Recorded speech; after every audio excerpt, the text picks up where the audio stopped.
Good morning, my friends.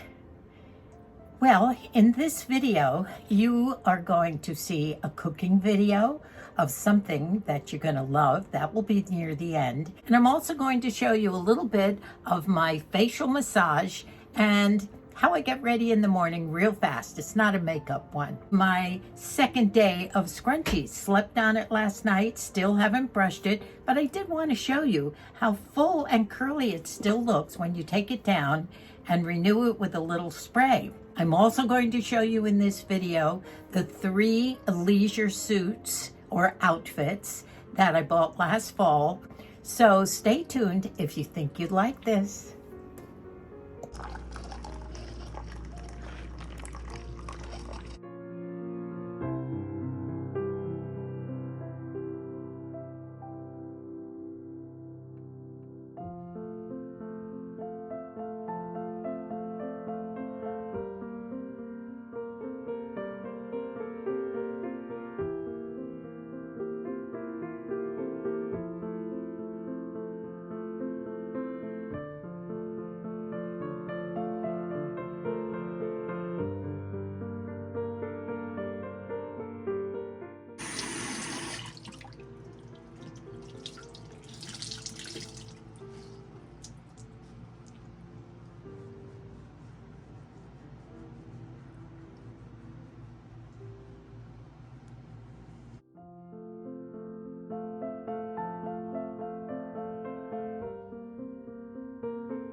I wanted to show you a little bit about my morning routine. As you could see, I washed my face as I do in the evening with that halo pad, and that basically gets all your makeup off. I got it off last night, but I washed it again this morning just to get some water in there. I use lukewarm or hot water and then put cold water on my face. And then, as you know, I love my NIVEA. And I will put this on this morning. Actually, yesterday, I put Mary Kay on. I found my tube of emollient that I used to wear almost regularly in between my NIVEA. But the NIVEA always turns out to be the same. And I rub. Give my face a good massage. Always a good massage. Especially in the forehead, the 11s, rub. And of course, you know, I learned from Barb as Take Control Beauty. She recommends giving yourself your facial massage every morning. You don't necessarily need the machines if you do this. And she has the most beautiful skin at 79. You should go see her. Of course, don't forget the neck. And if my shirt were low enough, don't forget the chest all the way down to those boobies. But can't do that right now. And of course, massage the neck as well. If you use the heels of your hands, you can get a night massage. And this always helps to wake you up. Not only that, helps with any jowls and keeps everything on the upswing. So, if there's anything left, I always like to put it on the back of my hands. As you all know, I nixed right before my makeup, only to help everything just glide on. I will always put my Jamaican black castor oil on. And I'll do that now. And after that, I'm not gonna do a whole tutorial here because number one, I am not an expert. And number two, I don't want to keep doing all these things too often. So there we are with that. Now the next few things that I put on my face, and as you know, I don't typically really enjoy this. I just do it to look better at this age. Makeup is a must. I have my e.l.f. primer, which I will put on. I do use this e.l.f. concealer. It's the CAMO concealer, and I do use that to basically get the spots from the sun over the years on my cheeks and wherever else I might need them. And then I go in with the e.l.f. sparkling rose, I believe. It's a tiny little thing.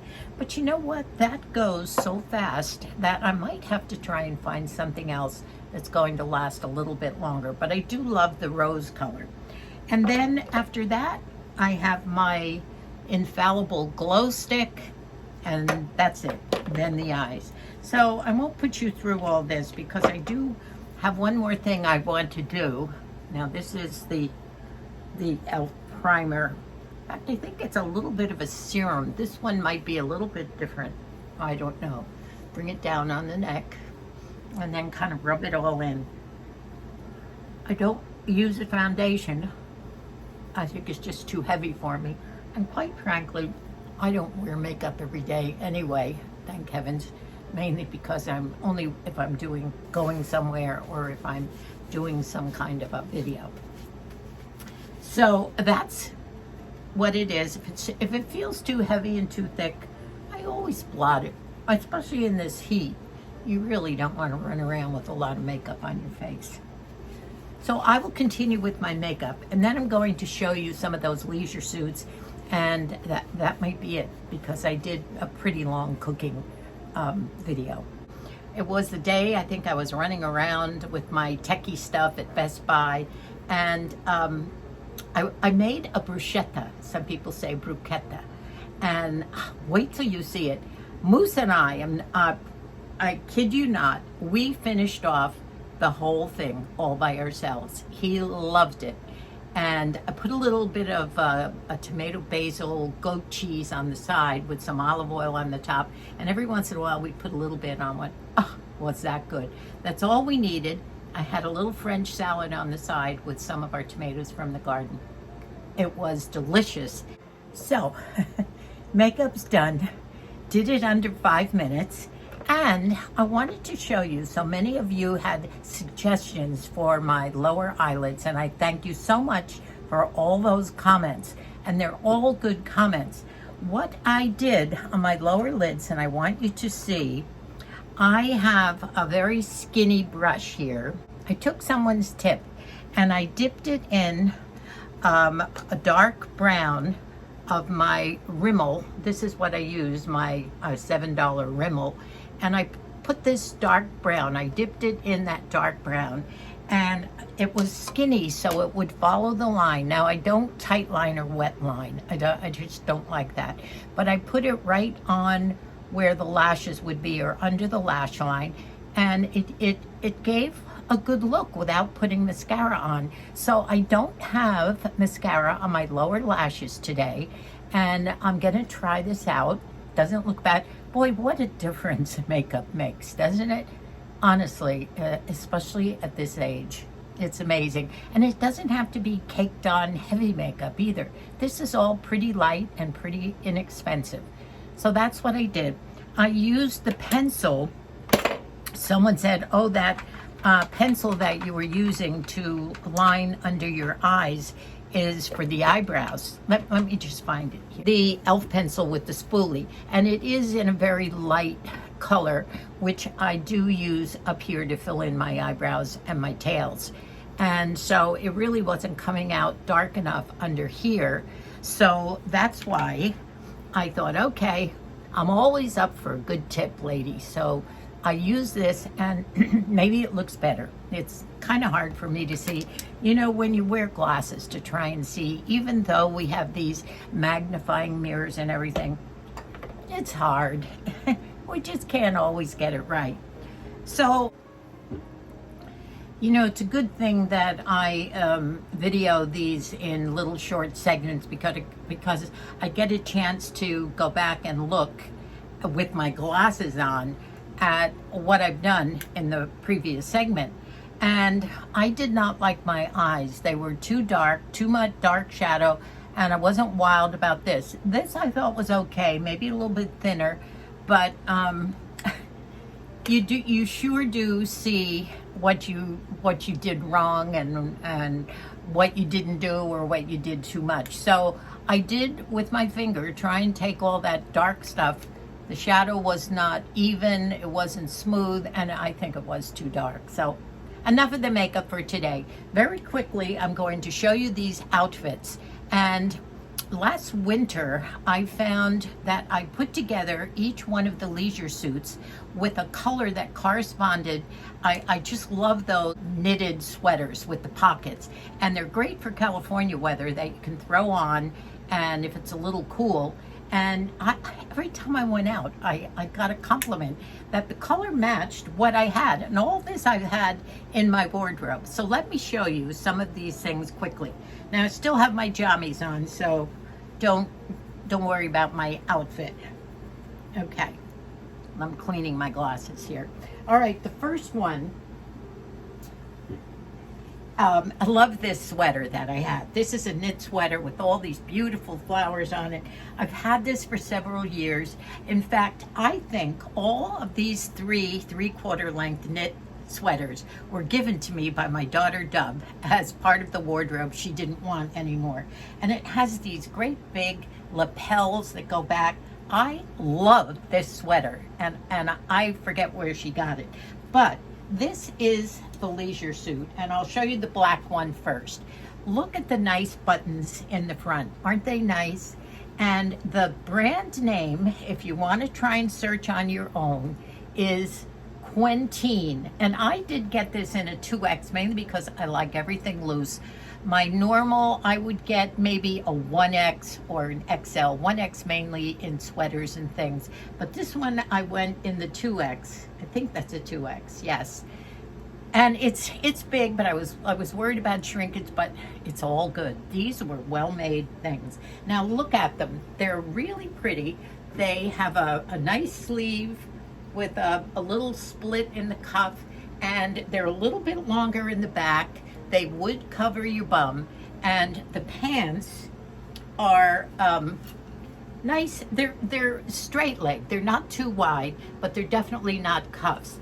And if you can see, if I get up close enough to show you what the fabric is like, it's sort of a waffle. Can you see that? And it's lightweight enough not to be bulky, and love this. Now let me show you the other ones. They're all 3/4 length, and same brand, same buttons, but in a very pretty, what is this, sort of almost like a Wedgwood blue. And I love this one, and I love all of them. I've worn every single one so much. And I did get this sweater on Amazon. This is one sweater a Dubby did not give me, and I love this. I did get it last winter. It has a lot of fringe on it. I've modeled it for you, and I wear this with the Rust outfit. These suits are so practical, so comfortable, and I've dressed them up with jewelry, and you could go anywhere from the supermarket, probably to a Broadway show in this. See how nice and long these are? If you can't find these suits, and I wish you could, honestly, they were $20. If anyone remembers how much they were, tell me, but I know they weren't more than 25. They were probably more like 20, 22. Let me know. And if any of you find any suits like this, because I think our ladies would love these. They're very practical and perfect for the fall and the winter. I've kind of changed my mind. I know I have to get my hair up off my neck today, so I don't think I'm going to brush it through. I'm probably just going to take the back, just push it up, because I can feel that in the back my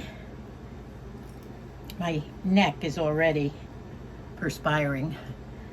So just a little bit.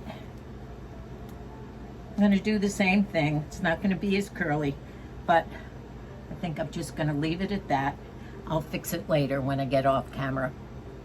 So I'm not going anywhere today. I think Moose and I are staying inside. So tonight's supper is another fun supper, something that you might be familiar with. What I am using is the baguette long piece of bread. I've already cut up my little baguette. Now this happens to be a smaller one. Usually I like them bigger, just a little bit bigger. Believe it or not, it's only Moose and I tonight, but I wanted to make extras. And the size is not quite as big as I'd like it. but it's okay. That's why I've made a lot. Now, Moosey also wants just a salad with maybe some French dressing and tomatoes on it. So I'll put that on the side. But the main meal, although it is considered an appetizer, is the bruschetta. Now, other people say bruschetta, but I say bruschetta. So we're going to begin, and I am going to use a little bit of a cheat. Now, the ingredients in a basic bruschetta is the bread, lots of good virgin olive oil, and then you would use, and I have a bunch of it here, I even have my little pestle and mortar, but I'm not going to do that just for the sake of time. Normally you would put your basil, you would put your cut up tomatoes, and right now I'm running a little short and I prefer to eat my tomatoes on a sandwich, so I'm not going to cut them up. But you would put those in, if you want to do it from scratch, you would use a pestle and a mortar. Usually these are in that stone from Mexico, and you would grind it up with some olive oil and chop up the tomatoes real tiny, or of course nowadays you would use a blender. So for the sake of not doing that, I am cheating with, oh, and you also put in your cloves of garlic, and I have my garlic here, and you would put cloves of garlic in with this, with the olive oil, and just go to town on it, or put it in your blender. Now, I am going to use, basically because it's very hot, and because we've been filming all day anyway, I'm going to do it just with some basil in the jar. I have that right here, and some nice minced garlic, and it will still taste the same. It's just that you'll know it's not from scratch. So this is the way you would do it, with lots of olive oil in there. Since I have so many of the bruschettas, I'm going to put in all of this basil from the jar, and it does include the oil, which should be nice. You might not have to put regular oil in. So here's the basil from the jar, and it does have oil in there, so you might not have to put extra oil in. And then what I would take with my minced garlic, and this is strong, I probably would take a heaping teaspoonful and put it in, maybe more, because it's supposed to be garlicky, and then I would mix it up. Now this is the quick version of, ooh, that looks good. So there's quite a bit of garlic in there with that. And I'm gonna chop up some tiny tomatoes that I have left over. They're not healthy looking, but I'm gonna chop those up and put those in.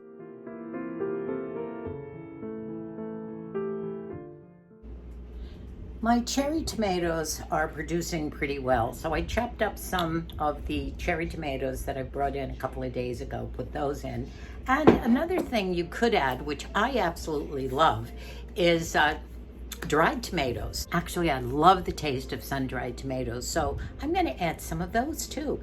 You could do pretty much whatever you like, the taste that you like for your own bruschetta. Now we're really building something here. I've just put some sun-dried tomatoes in here to give it an extra taste.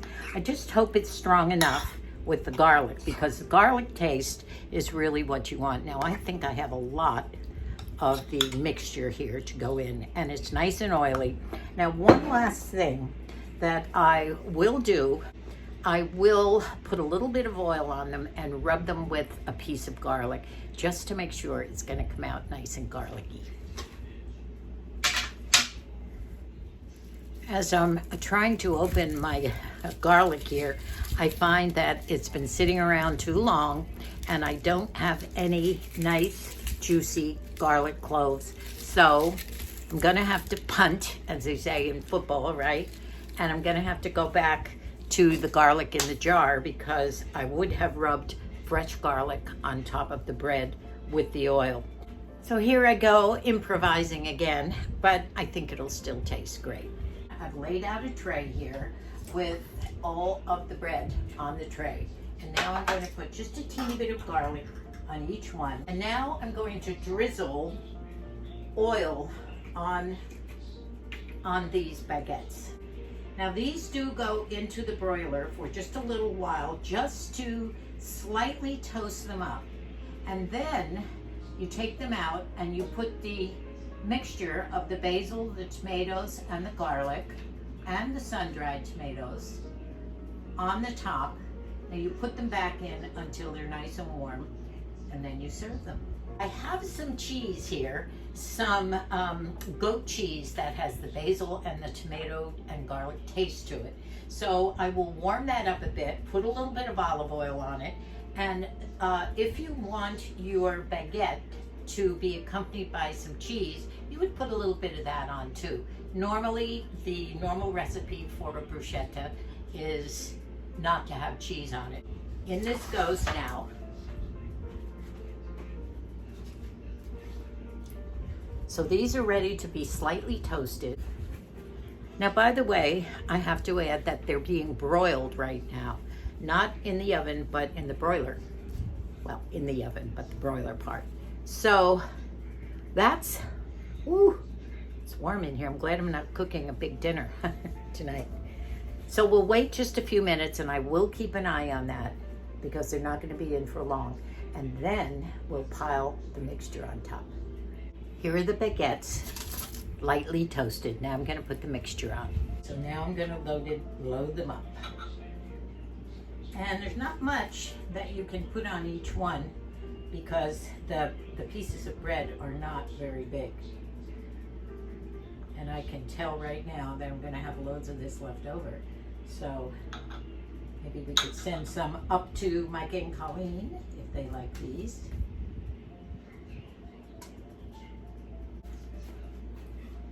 That's about it. Now I'll finish this up and then I'll stick them back in the oven.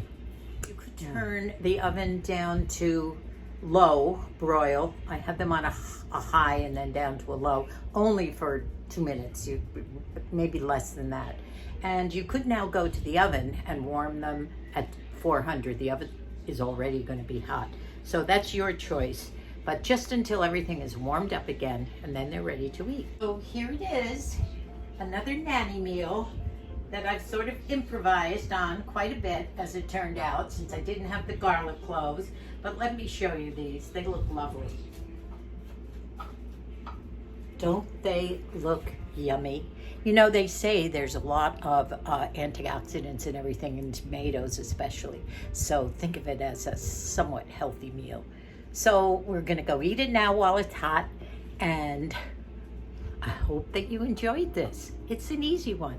2 French salads with some tomato and lettuce. Quite easy, quite plain. Here's my warmed up goat cheese, which I warmed up, by the way, in the micro. Has a little bit of olive oil on the top and some chiffonade basil.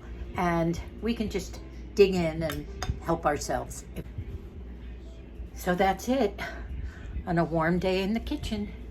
Bye for now. I just loved all your comments about Musi and my serving him his coffee in my little new peignoir.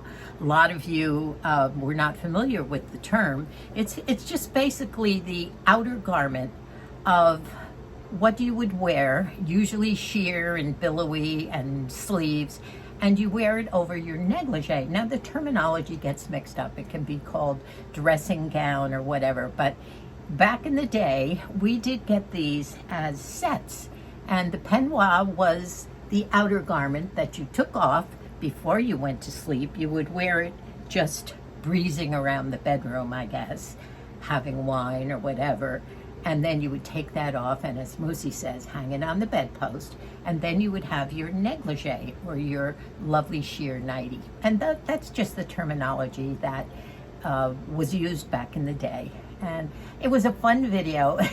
Everybody loved it. And I hope it brought back a lot of memories for you people. And some of you gave me some wonderful stories about your peignoirs. And is it Beatrice or Beverly that has one that she thrifted many years ago? And you know what? I'm going out to the thrift shop when the heat wave's over, maybe next Tuesday, senior day. And I'm going to look for a peignoir set that I can do this too. But anyway, she has had this for years, and she brings it out every Christmas Eve and wears it on Christmas Eve, and her hubby just loves it. Isn't that lovely? So many of you had great comments, and this time I started answering comments right off the bat. I honestly spent almost all day. We had well over 200 comments. So thank you so much for enjoying that video. And already I think this one is a little too long, but I know we're all over the country involved in this heat wave. So stay safe. I know our children have been calling to see if they can help us with some shopping, but I managed to do that a couple days ago, get that out of the way, so I'm okay. So thank you so much for your comments, for all your love. Welcome to all the newcomers, and we'll see you soon. God bless us all.